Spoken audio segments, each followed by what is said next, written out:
They call me Sister Mary, and some of them call me their mum. Somebody called me their teacher. I've many, many hats and many jobs.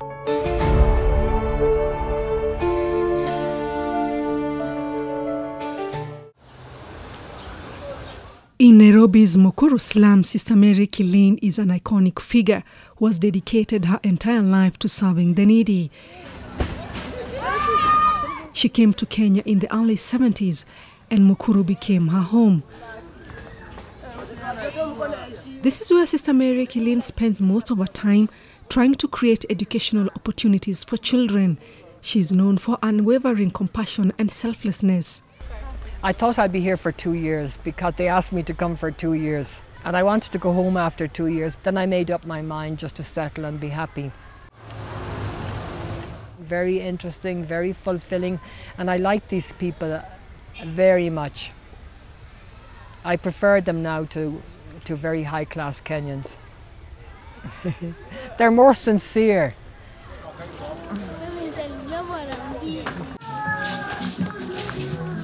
Sister Mary says her early life laid the foundation for what would become a lifetime dedicated to selfless service. Her upbringing nurtured qualities such as empathy, kindness, and an unwavering faith that shaped every aspect of her extraordinary journey ahead. She is a native of Phibsborough, a neighbourhood in northern Dublin, Ireland. Before I went to training college, I had intended to marry. There was a man who loved me, wanted to marry me. But I found I was too young, and I was looking at marriage like a child, you know, thinking of being married, having a baby, but I wasn't really thinking of the mechanics of it. And so when I went to a pre-marriage course, I realised I'm only a child and I'm looking at marriage through a child's eyes. So I went back to school for my A-levels, and then I went to teacher training. But in teacher training I became very sick with hepatitis, very weak and very sick. And I was after seeing the sisters in very poor areas of Dublin, dealing with the same problems we have here in Mukuru, with people who are on very low income or no income at all, and people with problems of addiction, with problems of drunkenness. So I admired those sisters, and I decided to dedicate my life to helping the children who don't have. She then joined the Sisters of Mercy, a religious congregation within the Catholic Church. In 1976, at the age of 30, her life took an unexpected turn. So my superior called me and she asked me, would you like to go to Kenya? And I said, not at this time. My father has just died. We have other family problems. I prefer to wait. And she said, think about it, pray about it. And then she called me after another month and she gave me my ticket and my visa. And in those days it was very difficult. When you left Ireland and came here, you had very little communication with home. Sister Mary was posted to head Our Lady of Mercy Primary School in Nairobi, South Bay. During this time, she witnessed firsthand the extreme poverty and suffering faced by many people living in Mukuru. This experience profoundly affected her and ignited within her an unyielding determination to alleviate their pain and bring them hope. The pivotal moment that would define her mission came in 1984. That time in South Bay, we had a lot of street boys who could strip you of your clothes. They could take your blouse and your skirt, leave you in your undies. And me, I dreaded that. So when about 10 boys or 14, 15 came around, I said, please boys, don't take my clothes. I have some little money, take my money. But they said, no, no, no, no. They said, you buried one of us. We can never touch you. But they said, we'd like you to help our brothers and sisters who can't go to school because of money. And now we're in crime, we're already spoiled, we're already with criminals, we're already stealing, we're already in sex or whatever. But they said we'd like our younger siblings to be saved. And they said, please, Sister Mary, please, please, let them go to school. So that motivated me. Then I went to the church, I went to the Sisters of Mercy, and the parents from the slums, they were wonderful. 50 of them were going around to chiefs, to DOs, to different religious. So they also came to me. And then by the following January, October they came to me, by the following January, the sisters had agreed that we could get a plot somewhere in the slums for a new school for these children. In 1985, I started off a small informal school. And as the Sisters of Mercy searched for another sister to come and take charge of that school, I was still in Our Lady of Mercy. But in 1989 they came back to me and they asked me to move to Mukuru. So I moved to Mukuru, but there was hardly anything in Mukuru. There was no schools, no nothing, just the small informal classrooms. We had 4 classrooms in one multi-purpose hall.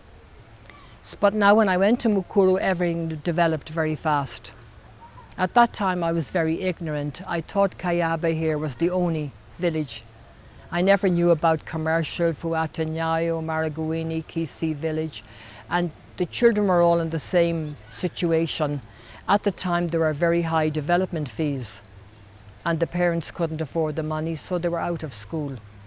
And then because of their street habits, even if they had money, some people were willing to sponsor them. The schools didn't want to take them because of their absenteeism and their sicknesses.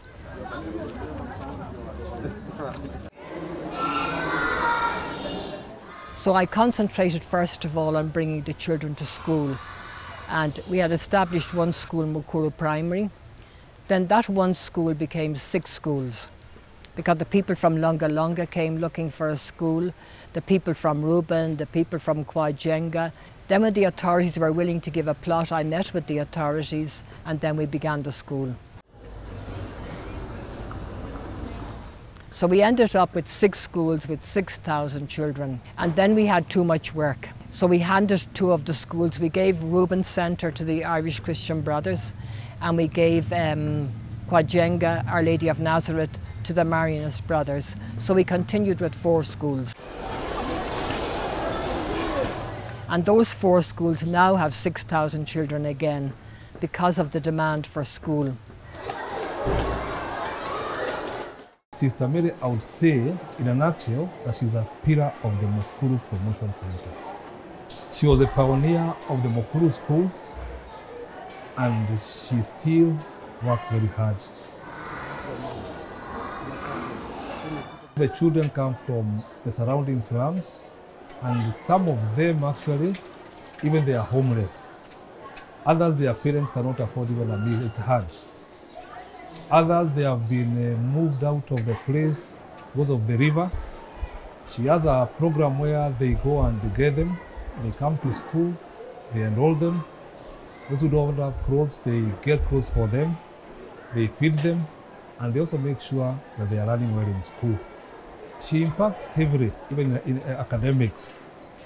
She also supports teachers where we have shortages.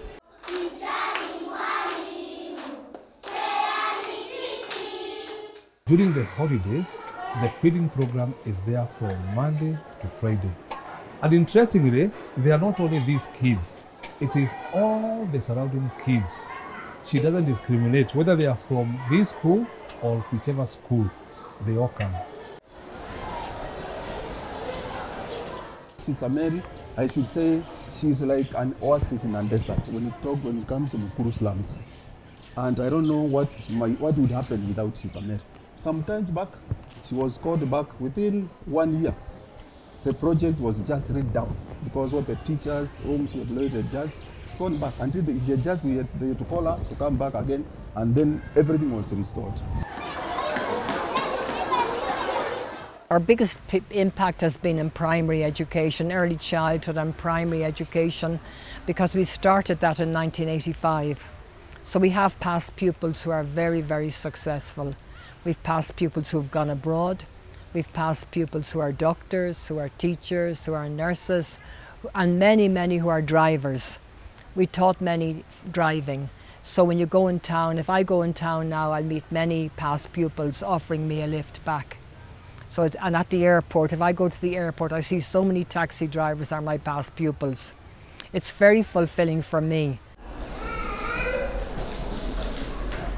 I met Sister Mary when I was 27 years at Mukuru Primary School. During that time, I was just a UT, and I had just come and search for a job. Initially, I wanted to join a music school, but when she looked at my papers, she just picked me the way I was. And from there, she organized, I went to college, Tongoto Teachers College, where I obtained my first certificate, P1. From there, within 3 years, she also arranged for me. I got a chance in special, that's Kise, where I was doing my special education. After like 3 years, I just got a chance in Nazarene University where I pursued my degree. So to me, sister, I usually feel like she's part and parcel of me because she's the one who raised me. We have a vocational centre and we want to develop that because the job situation is terrible.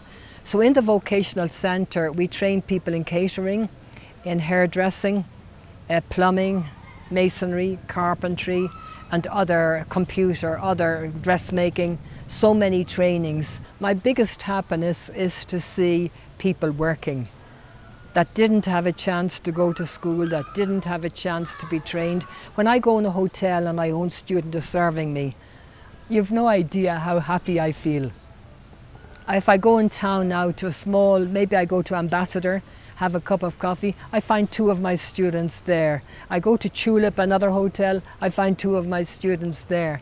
I go to Tamarind, I find 1 of my students there. It's wonderful, and so many hotels and lodges have our past pupils. So to see them working when they came from almost nothing and had no chance, you're happy that those possibilities were opened for them. Under Sister Mary's leadership, the Mukuru Promotion Centre oversees Mary Immaculate Rehabilitation Centre, which primarily focuses on recruiting unfortunate boys aged between 8 and 17 from the streets of Nairobi. First of all, we concentrated on our own area. We recruited the children out of school and on the streets from the slums. Then they took them from the next area. Now they take them from Buruburu. There's a lot of street boys there. They take them from town. They take them from dens, Mudurwa. There's big dens there where you have boys, big numbers of boys together. Uhuru Park, our social workers go there, talk to them and see if they want to change. Now, because they're on glue, some of them, and they're on bangs, some of them, and they're on petrol, so some of these children are taking sedatives mixed with alcohol. So when they come to the rehab centre first, they find it hard to leave all those drugs behind. So they're very difficult and very irritable and very angry, and they can fight you. So it's not easy work at all, but some of them are not so addicted.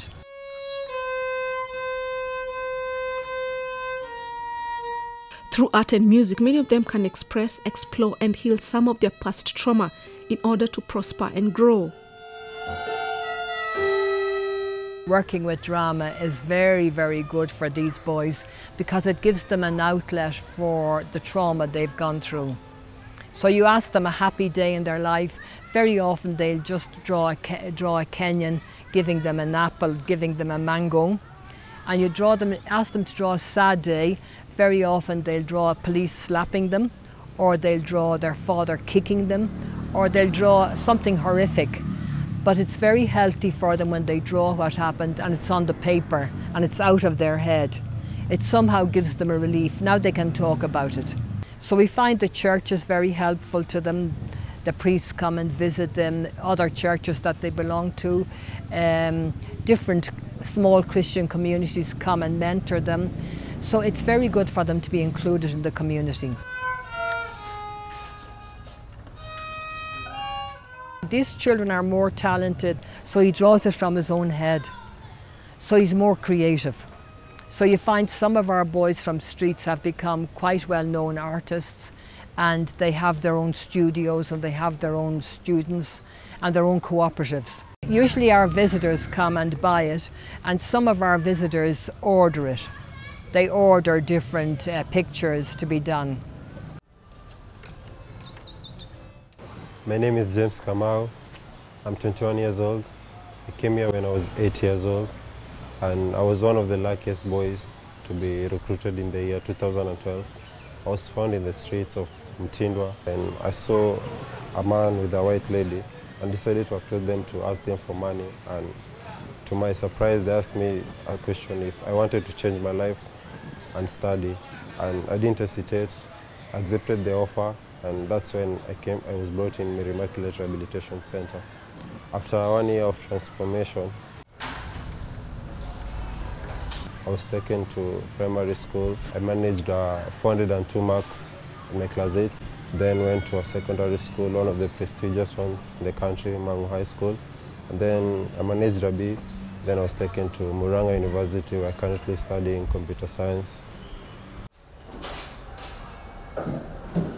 I'm really grateful that I want to succeed that bad, that I can help my fellow brothers over here and be their mentor and show that everything is possible despite any challenges that we face in life. Children with special needs in Mukuru face multiple challenges, including limited access to education, healthcare, and support services. They are also vulnerable to abuse, neglect, and often experience discrimination.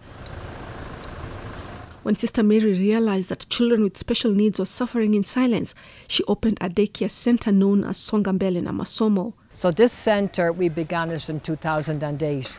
But we had no money. And the children were taught in the containers and the tents. But in 2018, some people approached me, they wanted to build a primary school. I said, not a primary school, I want now for the handicapped children.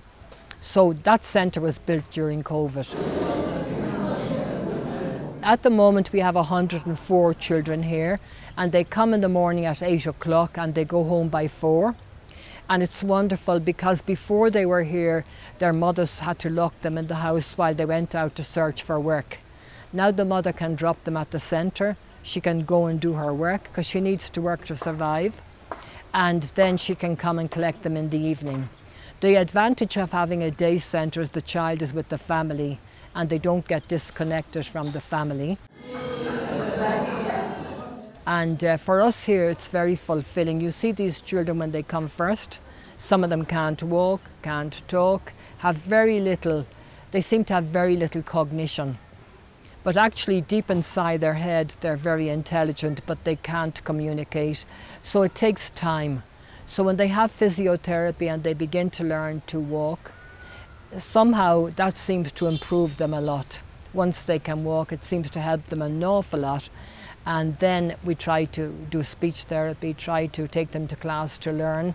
And some of them turn out to be very able, and some of them not so able. But we'd like to develop them all to their capacity.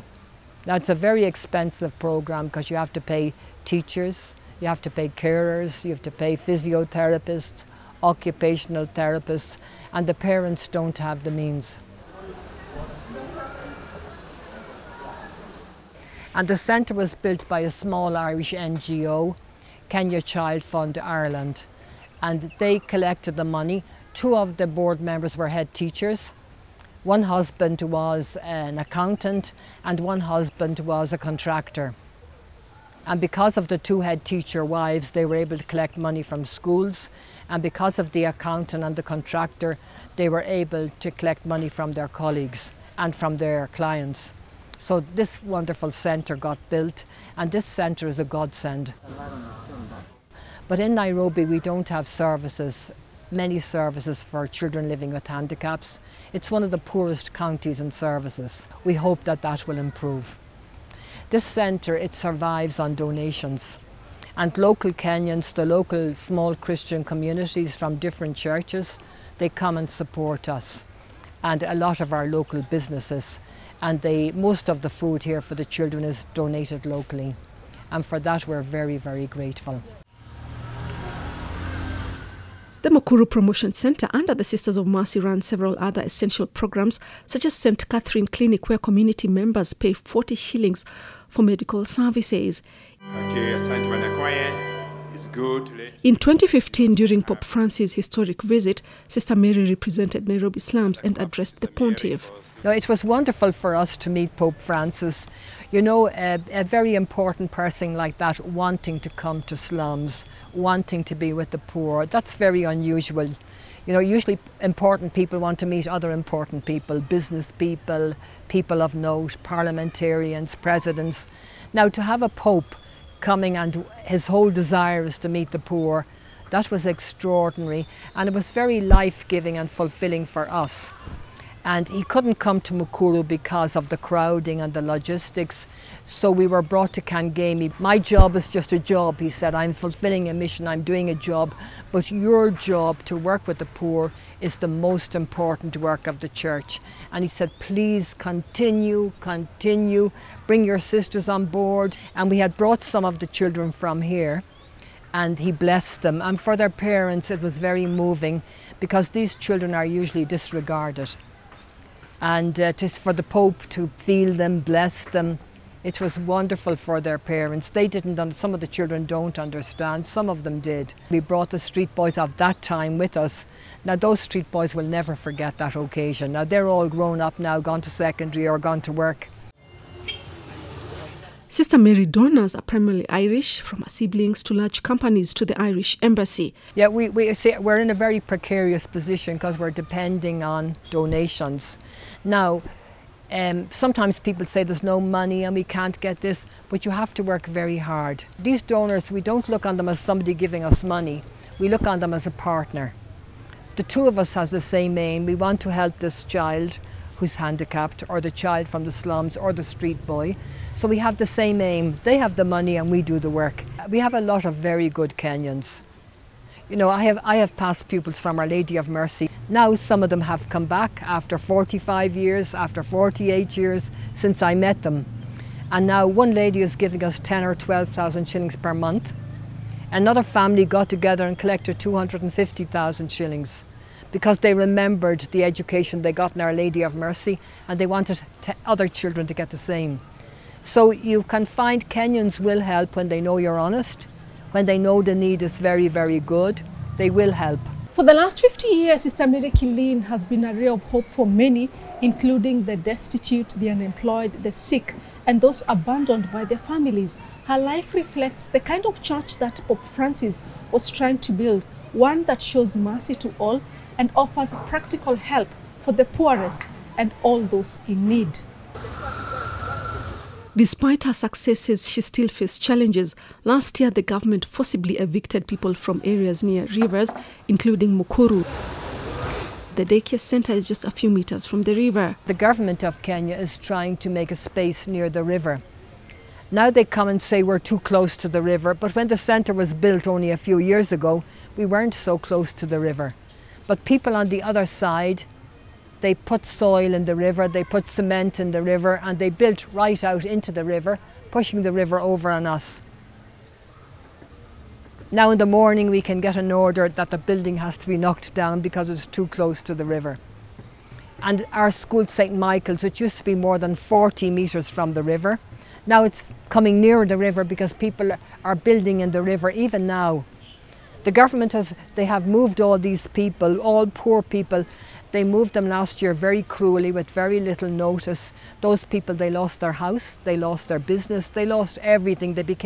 They were poor, now they became destitute. But the same government has people, allowing people to build right in the river, even now. So you can't understand which part of the government is moving so many poor people and which part is allowing cartels to build in the river.